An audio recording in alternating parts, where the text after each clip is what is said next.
Okay, so let's just get the lay of the land here. Has anybody in the room climbed Kilimanjaro? Does anybody want to climb Kilimanjaro?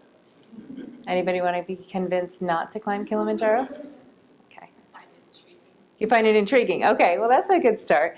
Well, then there's something in here for everybody, for those who do want to climb Kilimanjaro, who don't, and who want to be convinced not to. But also, I hope that you find in my story something about a goal, a challenge, a problem that in life you might be able to at least take some steps forward about. So let's begin. So my name is Cara Richardson Whitely. I did grow up in South Burlington, Vermont. In fact, I am visiting my family there. My stepdad has the old refinished trunks house that's right on Dorset Street, just before you go over the underpass. Anyway, so if you ever want to visit up there, that's not the house that I grew up in, but the house that I come to now that I'm older. So I've climbed Kilimanjaro 3 times, some more successfully than others.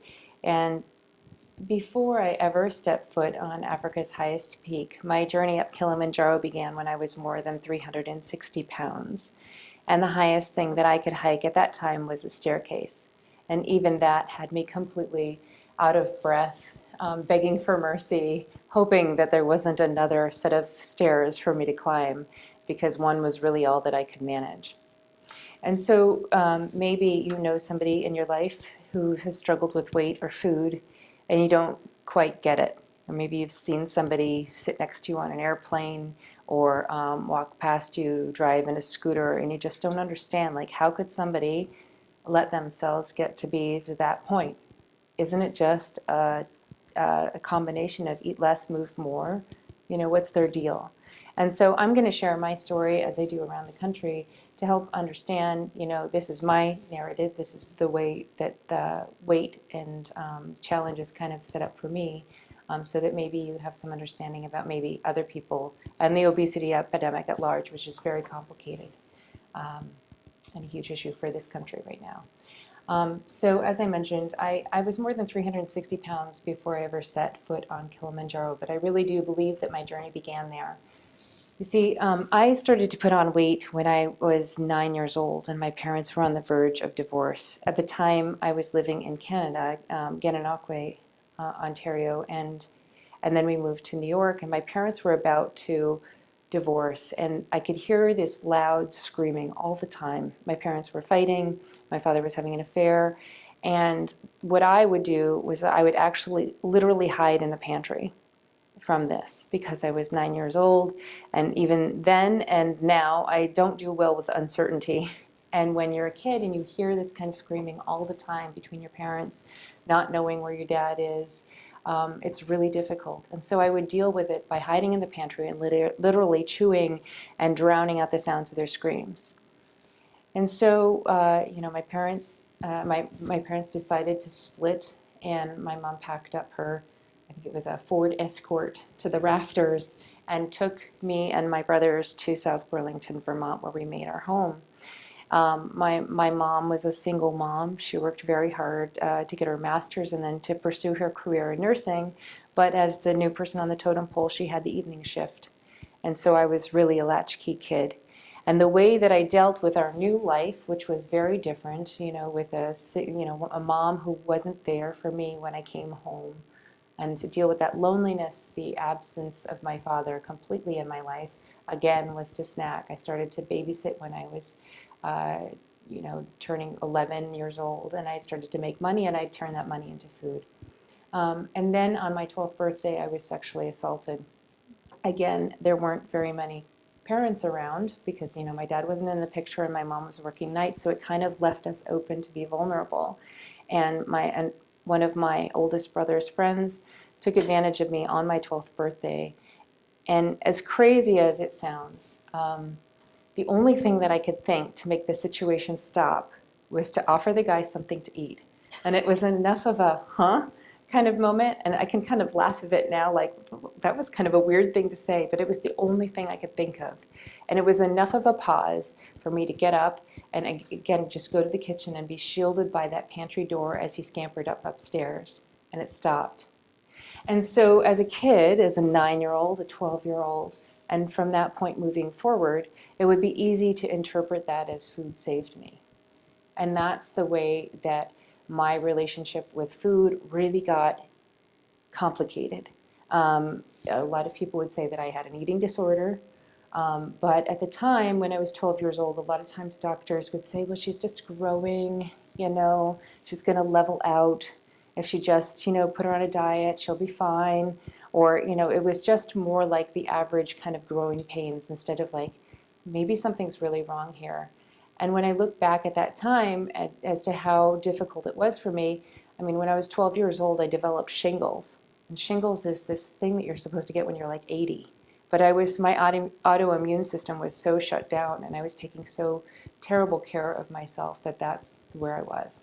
So fast forward ahead, college and young adulthood, I began to eat and eat and eat, and that's how I dealt with everything, to the point that I was 360 pounds. Now, I knew that I wasn't doing the things that I love to do anymore. I would barely go out walking. I would rarely go out and go to Broadway shows, even though I lived outside of New York City, because I couldn't fit in the seats. I couldn't do any of those things that I really loved to do. But I knew somewhere inside of me that I wanted to be a hiker girl. I wanted to be those kind of people that I met at the University of Vermont who would always go out on a beautiful summer day like today and just go hit the trail just because it was there. And I knew that spark was inside of me because every time I got one of those adventure travel catalogs in the mail, those glossy pictures of the Alps and Machu Picchu and Kilimanjaro, and I would get that and I would say, oh, I'm going to do that when I lose weight. And everything in my life at that time was followed by that sentence, when I lose weight. I'm going to get new clothing when I lose weight. Because even though I had grown to the point where the thighs of my jeans had completely worn through, and a lot of my clothes wasn't even wearable, with seams that had been undone, or again, things that were stretched through, or stains on my shirts. I wouldn't allow myself to buy myself new clothes because I wanted to be in a lower size.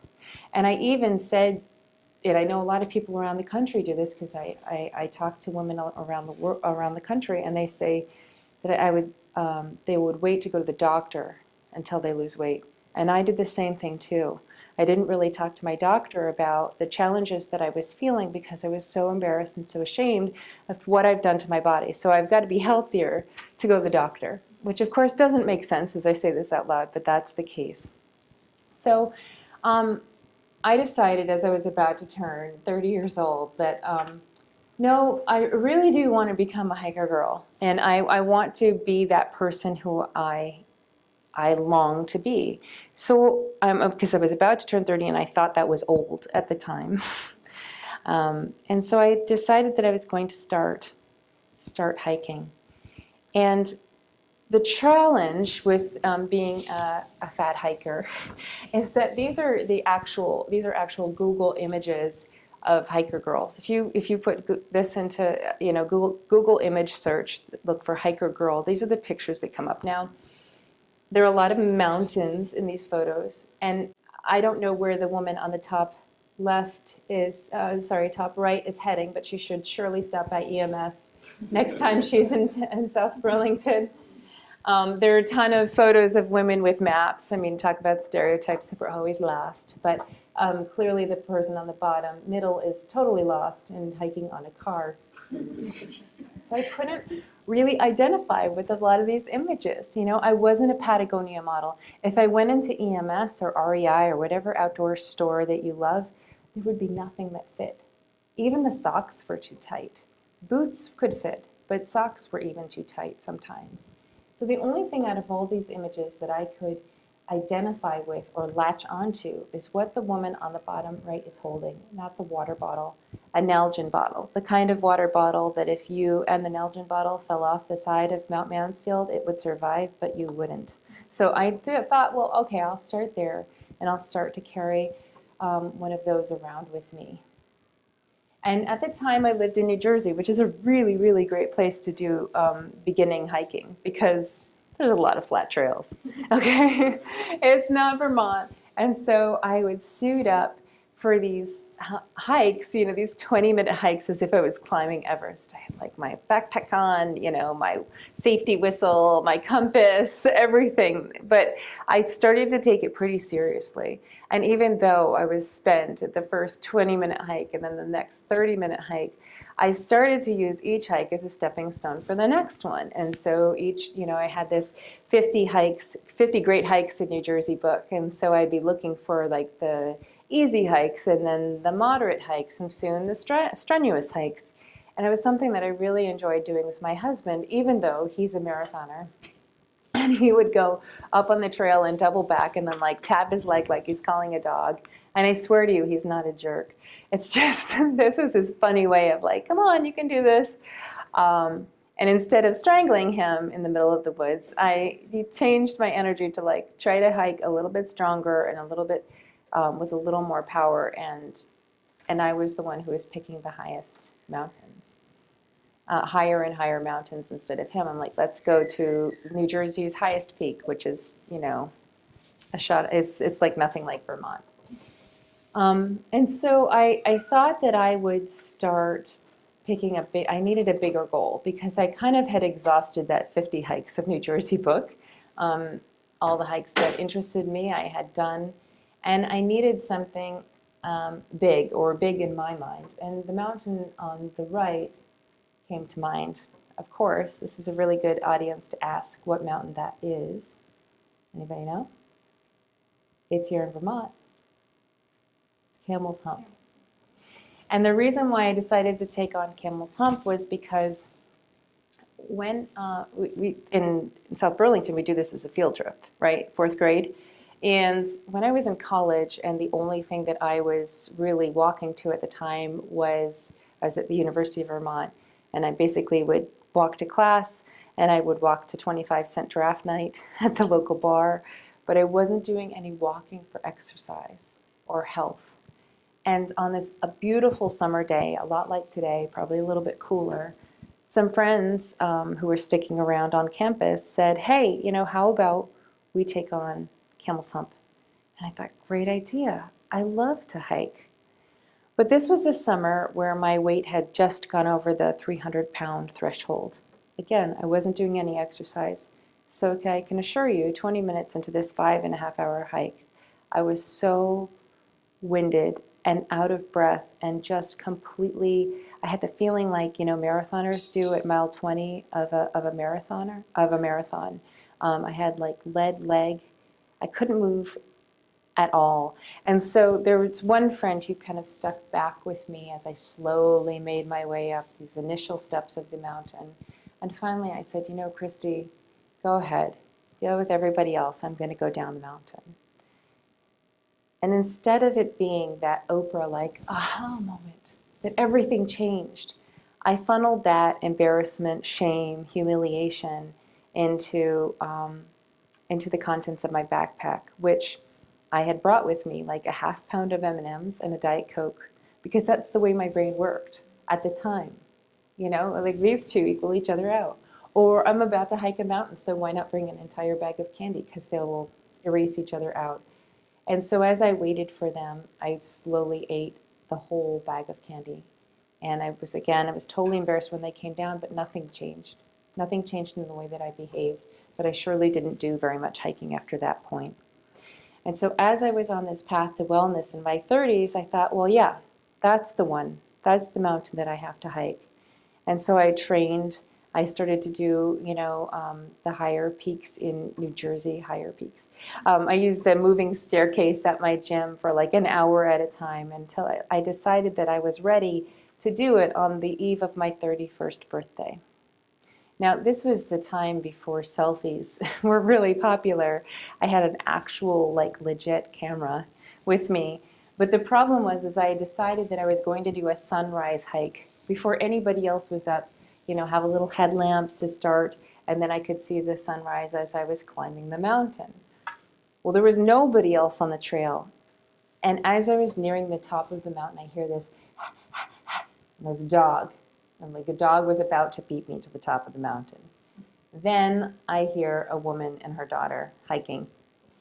And, you know, they get to the summit before I do. And as they were coming back down, I said, wait, please, can you take my picture? And I explained to them, I've been training so hard, and here I am on the top of Camel's Hump. And then my question to them is, well, how long have you been training to climb Camel's Hump? And they said, oh, we live at the base of the mountain. This is our morning walk. So, you know, just keep in mind that everybody's at their different level of fitness. This was like the pinnacle of my life. You know, this is the thing that I worked hardest for in my entire life, and yet for them it was just a stroll. So this path up mountains led me to the bottom of the Grand Canyon, and thankfully back up again. It also led me to the top of Mount Mansfield, which I don't have to tell you is Vermont's highest peak. To this day, that is the hardest mountain that I've ever climbed, only because we went down the wrong side of the mountain.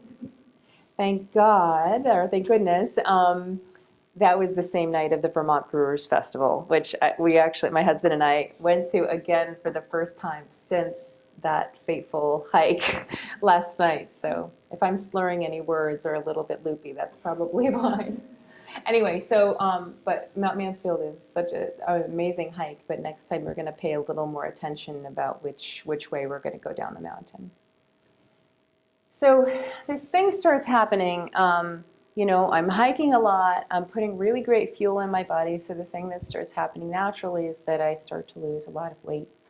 A lot, almost 100 pounds at this point. And this strange thing starts happening where I was a newspaper reporter at the time. I worked in this huge building where people talked to me when they had to. There were a lot of people who didn't even acknowledge my existence as I was at my heaviest. For whatever reason, they just weren't interested in me. But then when I started to lose weight, everybody had something to say. Now, I started at 360 pounds, and I lost about 100. So I don't have to tell you that it was kind of inappropriate for somebody to say, hey, skinny, every time they saw me.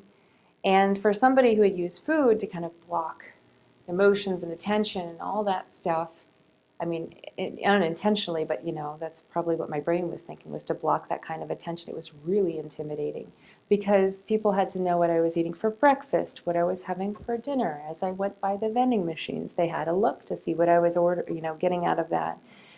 People wanted to know, did you have the surgery? Are you on Weight Watchers? Are you doing South Beach? Because that was really hot at the time. Here, now it would be, are you on paleo? Are you drinking kale? Are you doing a detox? I mean, everybody has to know, like, what is it that you're doing? How long has it taken you?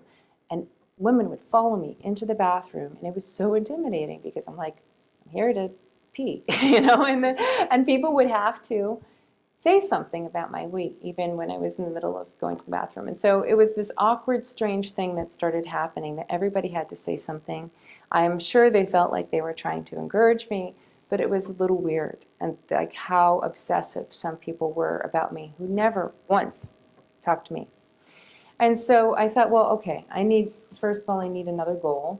And why not pick for the highest mountain that you can hike to the top of? And that's Kilimanjaro. And what I mean by that is that it's not Everest. Everest is the highest peak in the world. However, to do it, it requires a tremendous amount of mountaineer training, ice axes, ropes, supplemental oxygen. You don't need that on Kilimanjaro, assuming you go down the right side of the mountain. But you do need to train. You need about 4 to 6 months of dedicated training to do it.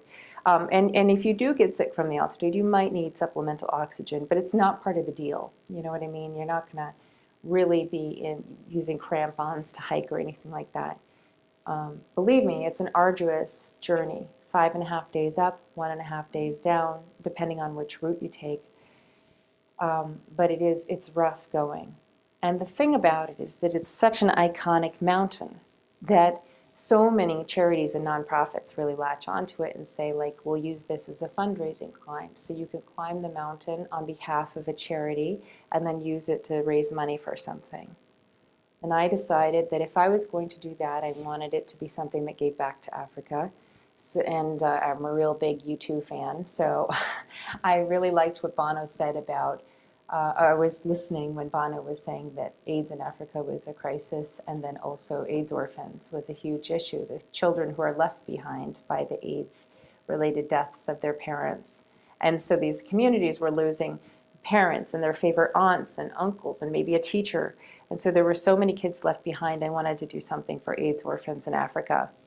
So I did a quick Google search and I found Global Alliance for Africa, which is based in Chicago.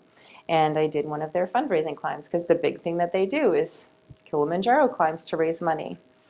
And to give you an idea as to how many questions that I got about my weight, my husband and I were able to raise $12,000 for Global Alliance for Africa before we set foot on Kilimanjaro, because that's how interested people were in how much weight I was losing.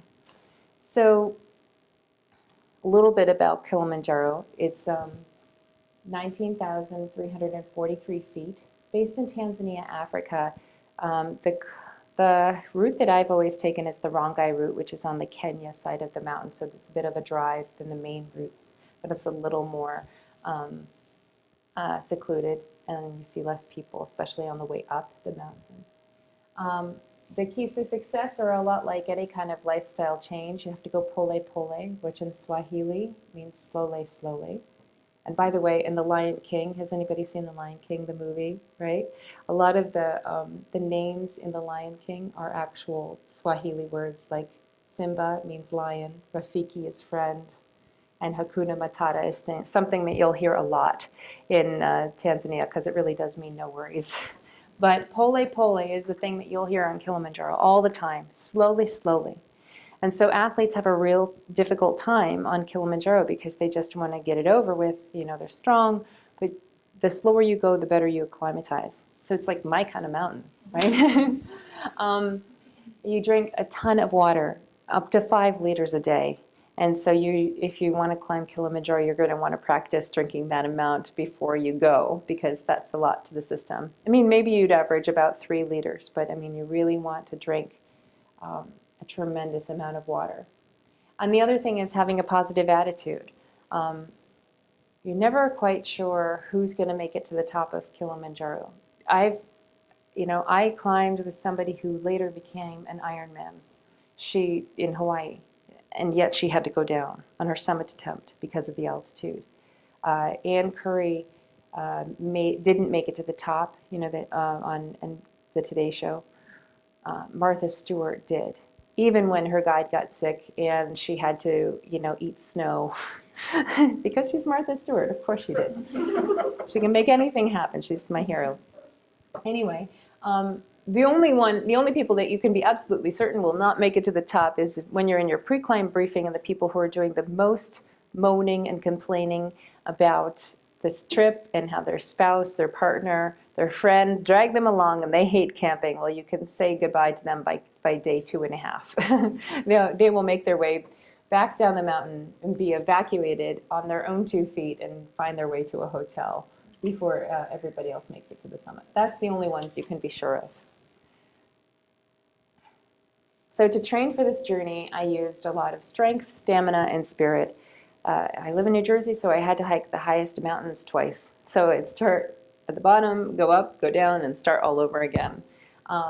Strength, because I still was carrying a bit of weight, quite a bit of weight, I had to do, strength exercises and support my core, because you are carrying a day pack with you all day on the mountain. And spirit, I did a tremendous amount of yoga to prepare. Not only because it's great for strength work, but I liked that there was breath work in yoga. And so I would be focusing, I wanted to feel like on the mountain where there's half as much oxygen as there is in this room. I wanted to feel like I was in control of my breath and that my breath was not in control of me. It was really important to feel that way. But also in yoga, at least the kind that I practice, there was savasana, that moment where it looks like everybody is sleeping in yoga.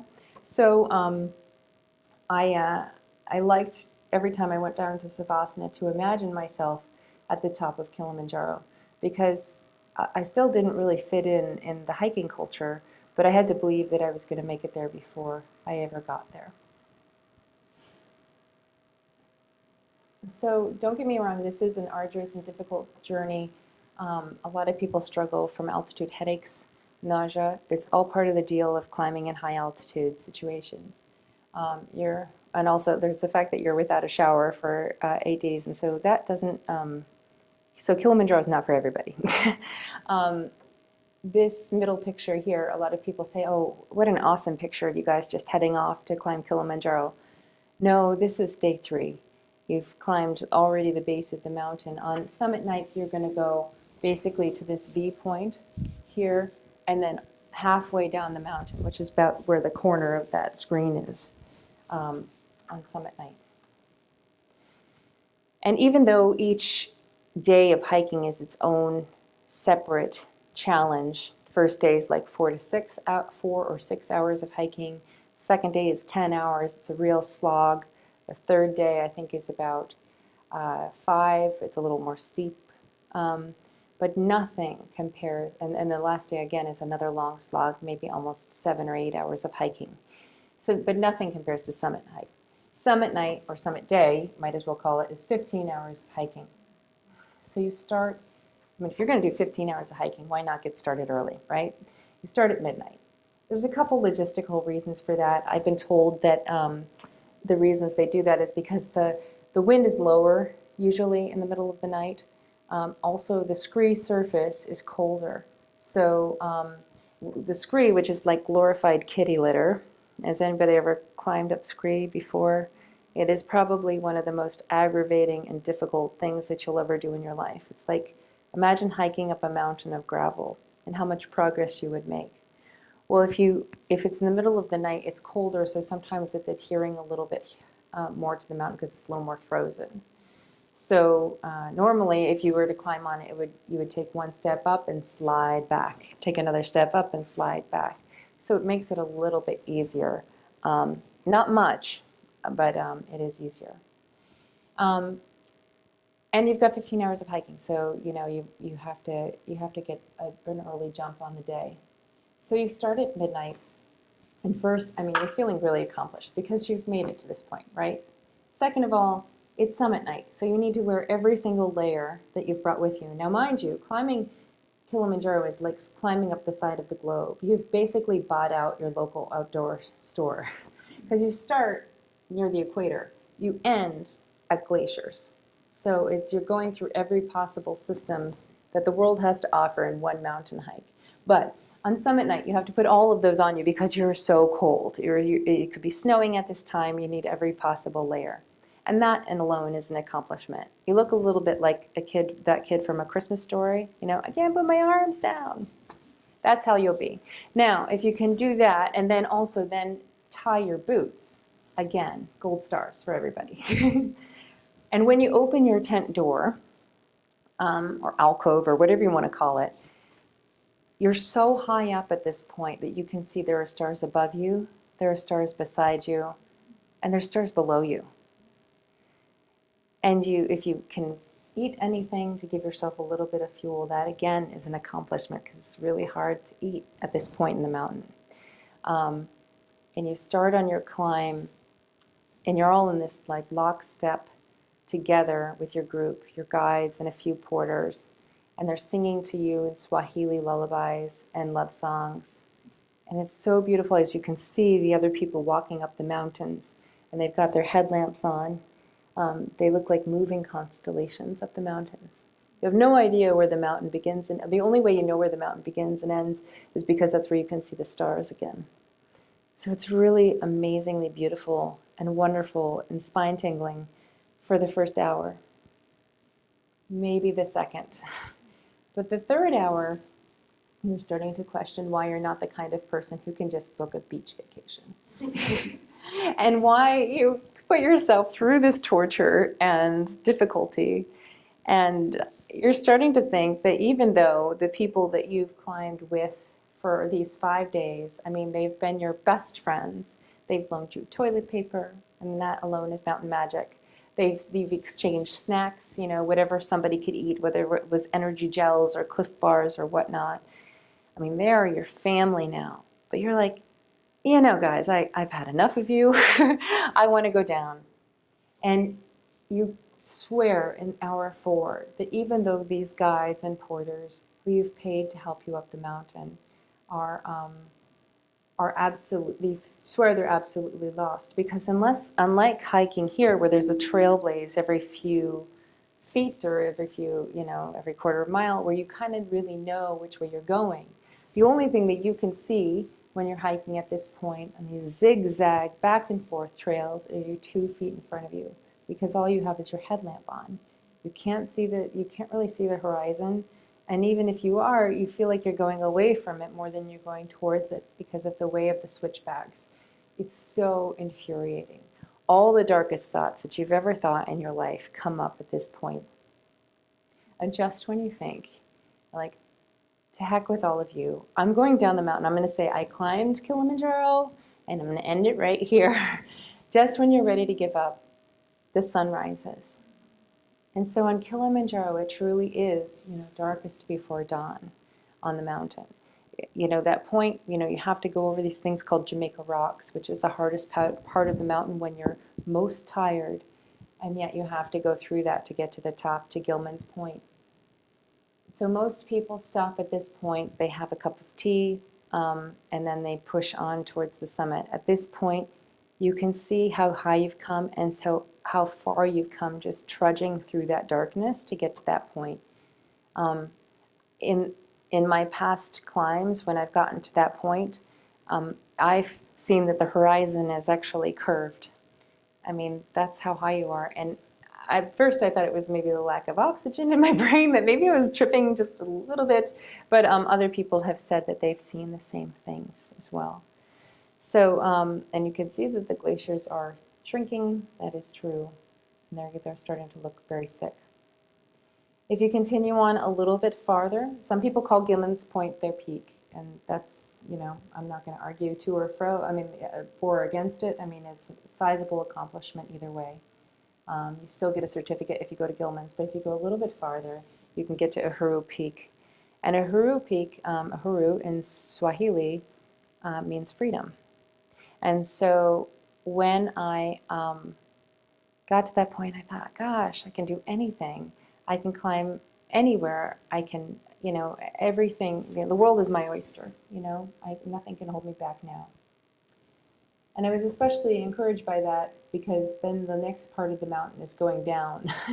And I had trained all this time, like thinking, going up, going up, going up, and I didn't really think about the down part. In fact, the last day of climbing is basically walking a half marathon downhill, which is a surefire way to lose toenails. So if you're looking to lose some toenails, you might want to try this. So at that last day on the mountain, after this huge accomplishment, the only thing that can come to mind is basically like a hot shower. Like that's all you want. You don't care anything more about the mountain. You're on Kilimanjaro, la-di-da, let's get on with life, right? And especially on that last day, that last grueling, long hike downhill, all of us are just looking down. We're hiking with our poles, which really saves your knees. And the person who coordinated this climb, she said to us, hey guys, don't forget to look up every once in a while. And at that moment, I looked up. And in the distance, I saw a mountain, which to me looked a lot like Camel's Hump.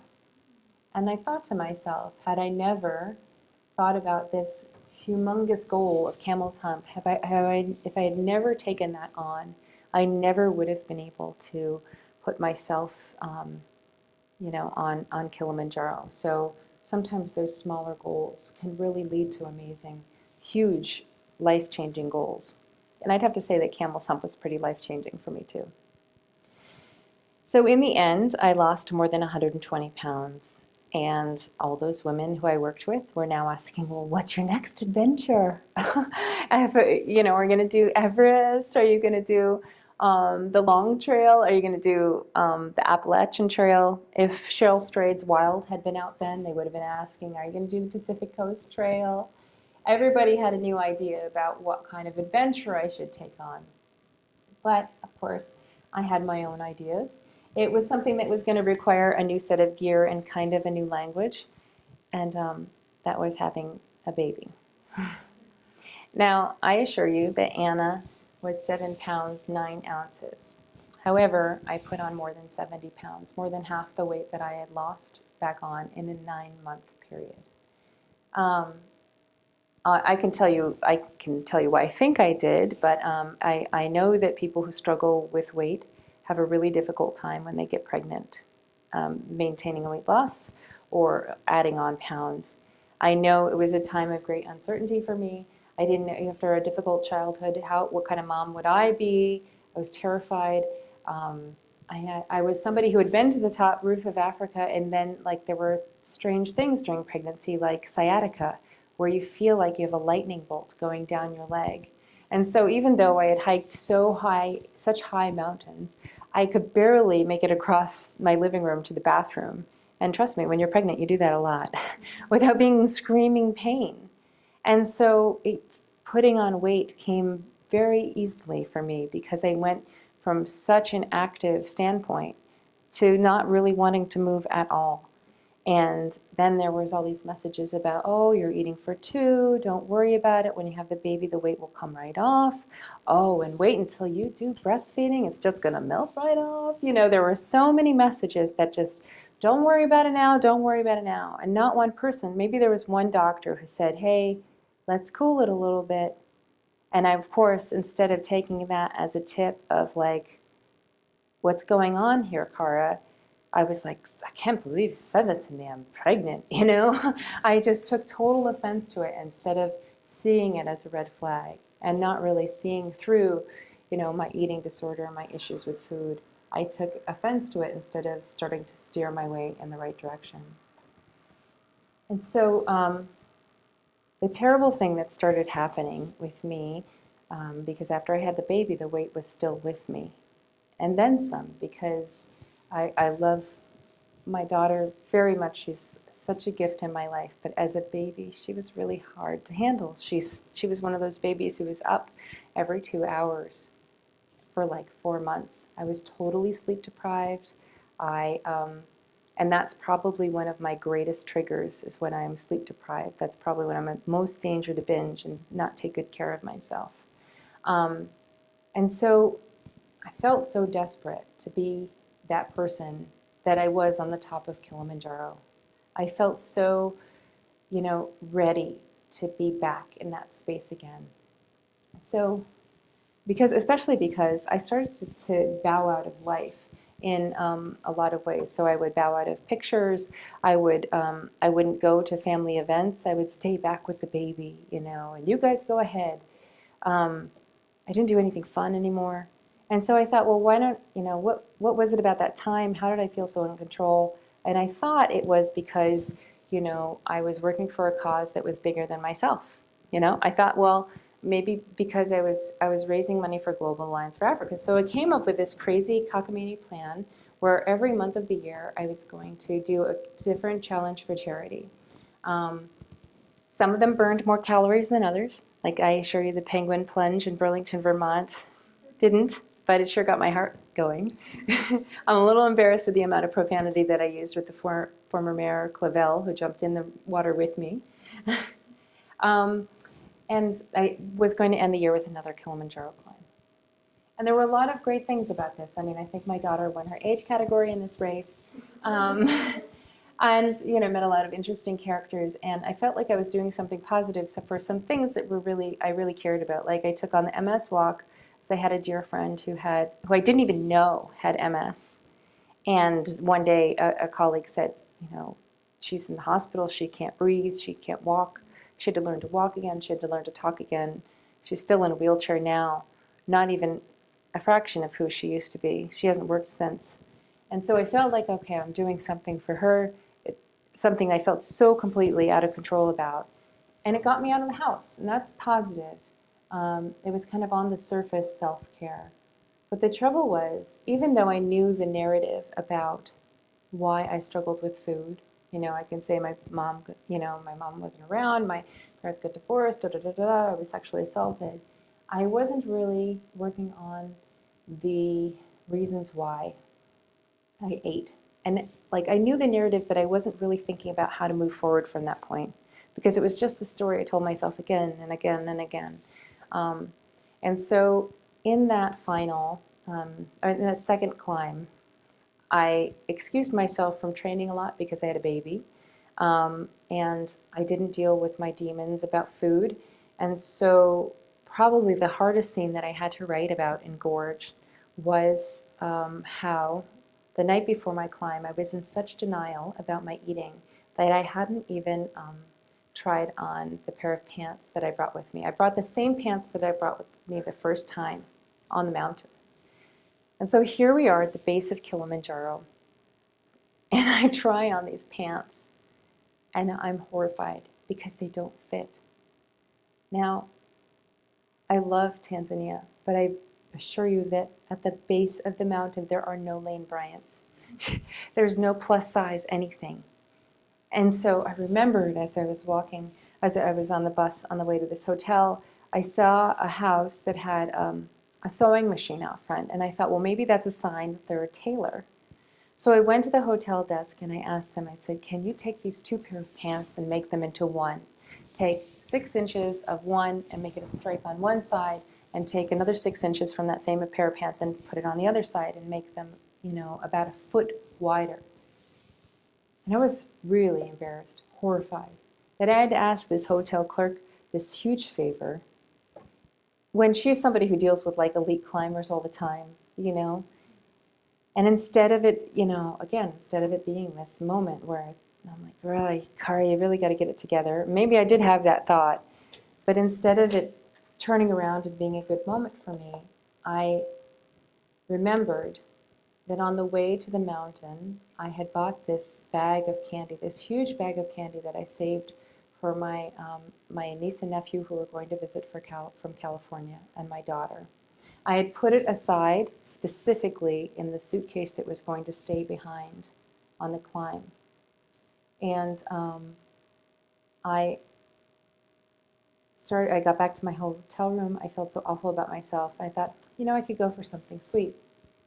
And then 1 turned into 2, and then it turned into 3, and then it was one by one the entire bag. I ate this entire bag of chocolate on the night before my Kilimanjaro climb. I started to hide the wrappers as if, I was hiding it from myself, from the hotel staff. I was horrified that I could do such a thing. And then, spoiler alert, when you binge the night before one of the hardest climbs of your life, it doesn't go well. So I'm not going to give away exactly how that went, but it did not end well. I had to turn back. I got pretty far, but I had to turn back on summit night. I was very, very sick the entire time and miserable. And when I returned home, I was really feeling like, I'm not going to hike anymore. This is silly. What am I doing this? Why am I punishing myself like this? And like these forced marches up the mountains, just stupid. And I thought, okay, well, I'm finished. And that was until I got an email from a friend named Sally. And Sally and I met at the Weight of the Nation conference back when I was promoting my self-published book, Fat Woman on the Mountain, which was all about this wonderful weight loss and how wonderful I was that I lost all this weight. And she never actually did a story on me. She was a journalist, but she always remembered me, and we kept in touch over the years. And as she was about to turn 50, which she thought was getting old, she wanted to do Kilimanjaro. And because she's a shorter person, people always underestimate her when she does triathlon. She's always the back of the pack, but she does it anyway. And she thought if she was going to climb Kilimanjaro, she wanted to do it with me because people are always underestimating me. And she vowed to bring her friend, who was also training for an Ironman, along the way. And she said, if you come with us, we'll raise $1 per foot of the mountain. So there's almost $20,000 on the line for Global Alliance for Africa. And then Stacy, who's on the cover of my book with me, she's my cousin-in-law. She had lost both her mom and her dad within a couple years apart. Her mom died of cancer. Her father was murdered in Utah. And she started to use food and shopping as her way of dealing with it all. And so she also, within that time period, she said, Cara, I would really love to climb Kilimanjaro. I know it really helped you. I'll climb if you come with me. So talk about some really strange peer pressure coming from people, but whatever, let's go with it. So now I knew if I climbed, I would raise about $5,000. So there's $30,000 on the line for this charity that I know and love. And in Tanzania or Kenya, That's enough to build a library, right? Libraries are important. They're hosting programs like this one. They do all sorts of great programming for kids. It's a place for people to study, especially the one I visited in Nairobi, in the slums there. It's a quiet place where kids can do schoolwork. When I was there last time, they were doing AIDS education in the community room, what was involving mothers, and it was singing and also AIDS education. So it was a way for people to get together. So that much money was on the line for this organization, and how could I say no? But I decided that if I was going to do it one last time, unless Oprah asks me, then maybe, but one last time, that I knew that I couldn't approach it, I needed to approach it pretty seriously. But I knew that I wasn't going to lose a ton of weight. If I set up in my brain that you're going to do this after you lose a ton of weight, that I was going to fail and back out. I knew I wasn't going to do some kind of detox diet. I love kale. I grow it in my community garden plot, but I just draw the line at drinking it. I knew that that would not work either. So I needed to kind of love myself where I was and go from there. Because in the past, or during that really dark period of my life, all I could think about was, oh, I hate my body. I hate the way I feel. I hate the way people look at me. I hate this dress I have to wear because I don't fit into underclothes. But I needed to love myself where I was and go from there because I really did love hiking. And I wanted to do that because I loved myself and I cared about myself enough that I wanted to continue on that path of wellness. So that meant finding a trainer who didn't look at me like a before and after picture. I needed to find a trainer who was going to work me hard, build strength, build stamina, but not think of me as like, you're my model client, and I'm going to put the fat Cara and then skinny Cara on a poster and draw a bunch of other clients, because trust me, I've met those kind of people and they're not a good fit for me. But I signed up for things like the Mad Half Marathon. Has anybody had the pleasure of the Mad Half Marathon? There's the Mad Marathon too. So I walked the half marathon. My husband ran the full marathon. And by the end of that very mountainous, it's in Waitsfield, by the way, by the end of that very mountainous trek, I felt really ready and really prepared. So prepared that, and I even hiked in Telluride. I hiked up the ski slopes instead of walking down them in the middle of summer, and it's probably the most beautiful hikes I've ever done because of the wildflowers in Telluride. So I was feeling like really ready, really prepared, and by the first day on the mountain, I'm thinking, actually, I kind of feel better than I did the first time. Even though I hadn't dropped a significant amount of weight, I felt strong, I felt confident, I felt really, really prepared, and I had a really good pair of pants, a couple good pair of pants. And so by day one, when other people on the mountain started to feel sick and like they are really tired because they're working in this high altitude situation, I started to feel kind of guilty. I feel really good. I didn't really gloat about it, but I did. I felt awesome. And day two, even though it was 10 hours of hiking, I was like, wow, I'm tired, but I could do more. So we had our dinner in the mess tent, and then we all headed back to our tents to snuggle in for the night. It was so cold that night that our water bottles froze. So if you ever do any outdoor winter camping, that's the kind of night where all you want to do is get into your sleeping bag, tuck in, and wake up when the sun rises again so it can start to become a little bit warmer. So that's what I did. I snuggled in. I was ready to fall asleep because I was beat. And then all of a sudden, I start to hear these voices in the next tent over. And they're laughing, and a very familiar laugh. A laugh that I probably heard way too much when I was going to school in South Burlington from the bullies. And my initial thought is always, oh, they're making fun of me. And I knew for sure they were making fun of me because they started to use my Swahili nickname on the mountain, which is Mama Kubwa. Mama Kubwa in Swahili means big woman. And, that doesn't really bother me that they called me big woman. I was the fattest hiker they'd ever seen. It was just a factual thing that they were saying. But then there was the tone and the laughter that I knew that they were making fun of my presence on the mountain. So I felt horrified, mortified, like, what am I doing here? The people who I'm paying to help me up the mountain don't believe that I'm going to make it to the top. And so I probably latched on to some kind of hokey mantra where I'm like, you can do this, and I lulled myself to sleep, which was pretty easy. Again, I'd worked pretty hard that day. So I fell asleep and woke up the next morning thinking I was done with it.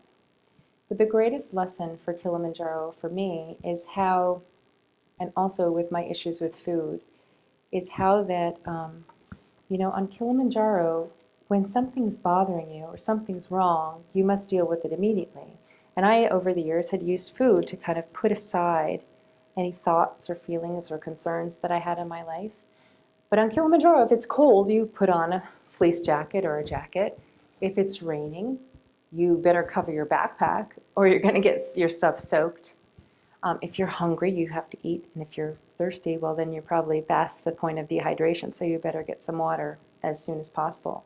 And if something is bothering you, then you need to talk about it and deal with it immediately. Because the next day, as I was walking, I found myself to be more clumsy. I would trip over stones. I would, be distracted by things because I kept thinking, I'm like, I don't deserve to be on this mountain. What am I doing here? And so finally, during a water and pee break, which if you're considering climbing the mountain, just so you know, it's like behind a big rock. They all take turns going. I decided to confront our head guide because I heard his voice the most. And so I said, Kennedy, I heard you last night. What were you saying? I heard you talking about me. And he said, well, he looked a little embarrassed that I knew, which I don't know how he didn't know I knew. I was in the next tent, and it's not like tent walls are that thick, And he said, well, the other porters and guides, they don't believe you're going to make it to the top. I said, well, what did you tell them? Did you make any money bets? Because you should. Bet on me. Bet on me.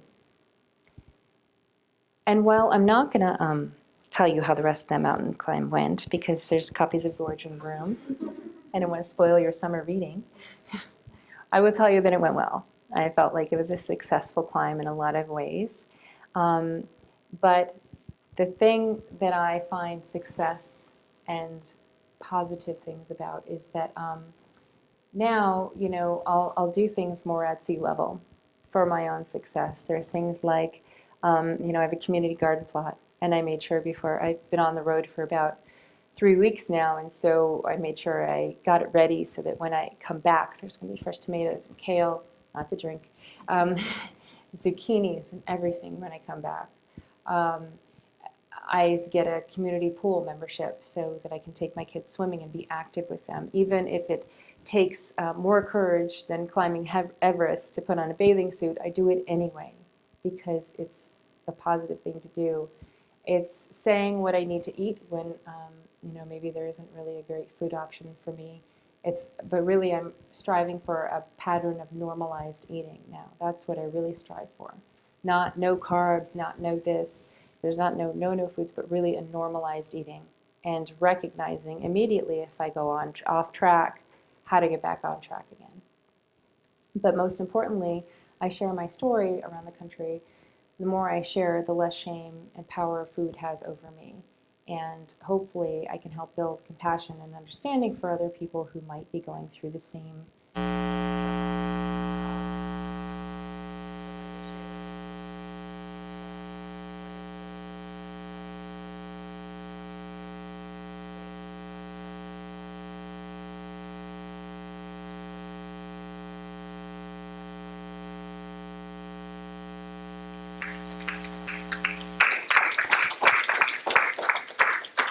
So if you have any questions, I'd be happy to answer them.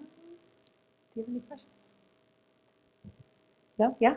Yeah, we'll go first now, just to thank you for being so forthright and showing so much vulnerability. And, thank you. It's really very powerful on your part. I wanted to congratulate you with all these efforts and spreading the news, and it's such a big issue. Thank you. And that you going out there on your own effort. Right. To spread that news and share it. And it's really incredible on your behalf. So, thank you. My hat, tip of the hat. Thank you. I appreciate that. Yeah, I think that obesity is a very complicated issue. And so a lot of people want to blame food companies and marketing, and a lot of people want to blame the amount of sugar in foods, or, and it's so complicated. And I think that one of the things that I've been doing recently is working with Eating Recovery Center, and being a binge eating disorder advocate on their behalf. And when I'm working with them, I see how they're kind of changing the model and of understanding obesity. And it's not so much just eat less, move more, but it's more, understanding the pattern of obesity. Like when somebody gains weight, they're more likely to eat more, and then they're more likely to eat less, and therefore more weight comes on. It's so this kind of different structure than just this simple formula of eat less, move more. That in fact the weight adds more weight. Do you know what I mean? Because it's not just the craving and the sugar, it's the hormones that your body is releasing. And so working with the people there who truly understand binge eating disorder on a metabolic and medical level, it's really been interesting and very helpful for me. I'll actually be speaking at their national conference in Denver in 2 weeks, so I'm really excited about that. But working with them has been really important for my own understanding of binge eating disorder and the obesity epidemic, because I know we also desperately want to solve it, but it's very complicated. Yeah? I'm sorry. I was wondering if you're familiar with Roxanne Gay and if you have any connections to her, and especially with sexual assault and binge eating. Yeah, actually, I just read her book, Hunger. It's a great book. I loved it. Actually, I just finished it like 4 days ago. So what an appropriate question. And I do love Roxanne. We only know each other on a surface level. We've never actually physically met, but I would really love to meet her someday. And yes, the sexual assault component with people who struggle with weight, it's a really high percentage of people who struggle with weight and then use food in one way or another afterwards. Very high.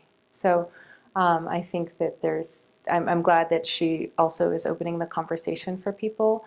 But yeah, she's definitely one of my literary heroes. In fact, I was a little intimidated because her book just came out, and my next book, Weight of Being, is coming out in spring. And very similar topic, but very different stories, But the truth is that, we need more people to tell their stories more often, because 2/3 of the United States struggles with weight, and yet how many percentage do you see on television? You've got your token higher weight individuals, actors, Melissa McCarthy, and then some people throw in like, oh gosh, why am I going to forget her name? Schumer. Amy Schumer. They're like, oh, she's plus size, and she's like, I am not plus size. I'm a normal sized woman. So there's these limited number of actresses. So I just think that the more that we can talk about it, the more we can kind of come to not just a solution, but also just a more real picture of what people are really going through in this world. Any questions? No?